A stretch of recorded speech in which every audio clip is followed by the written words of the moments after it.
के नाम कीर्तन और भगवान की लीला कथा में अपार सामर्थ्य है। प्रहलाद जी महाराज जो इतने महान भागवत हुए, जिस समय हिरण्यकश्यप कठोर तपस्या में संलग्न हुआ ब्रह्मा जी से वरदान मांगने के लिए, तो कयाधु जी के गर्भ में थे। उस समय देवताओं ने आक्रमण किया, क्योंकि हिरण्यकश्यप तपस्या परायण था। तो जो अन्य सेनापति, दैत्य सेनापति थे, उनको देवताओं ने परास्त कर दिया और पूरे महल में छानबीन की, तो और तो सब भाग चुके थे। कयाधु गर्भवती थी, इनको बंदी बना लिया, हिरण्यकश्यप की पत्नी को, और बंदी बनाकर ले जा रहे थे। तो देवर्षि नारद जी रास्ते में मिले, उनका कहाँ जा रहे हो? तो उनका इस के अंदर हिरण्यकश्यप का वो जब बालक पैदा होगा तो उसे मार डालूंगा मैं। उनका तुम्हारी क्या सामर्थ्य उस बालक को मार सको? ये निंदनीय कार्य करने की सोचना भी मत, छोड़ दो। तो कयाधु को छोड़ दिया।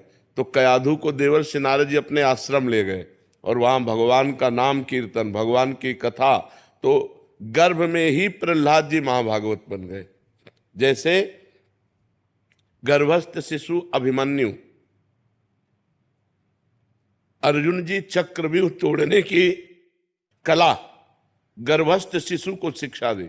अब वो जब 7वां द्वार तोड़ना था आखिरी, तो उसमें मां को नींद आ गई, तो वो नहीं सुन पाए, क्योंकि मां के काम से ही वो सुन रहे थे। तो इससे पता चलता है कि अगर हम गर्भस्थ नारी को सात्विक भोजन पवावें, भगवान की कथा सुनावें, भगवान नाम कीर्तन करवावें, शास्त्रों का कीर्तन सुनावें, तो इससे उसका परम मंगल हो जाएगा।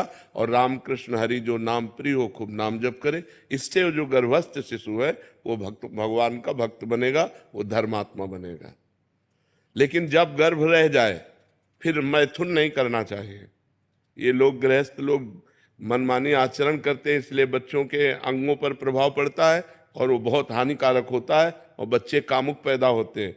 जिस दिन ये पता चले कि स्त्री गर्भस्थ है, उसी दिन से ब्रह्मचर्य रहना चाहिए, जब तक बालक प्रकट ना हो जाए। और तो अब आजकल लोग इन सब बातों को, धर्म शास्त्रों को न पढ़ते हैं और न मानते हैं।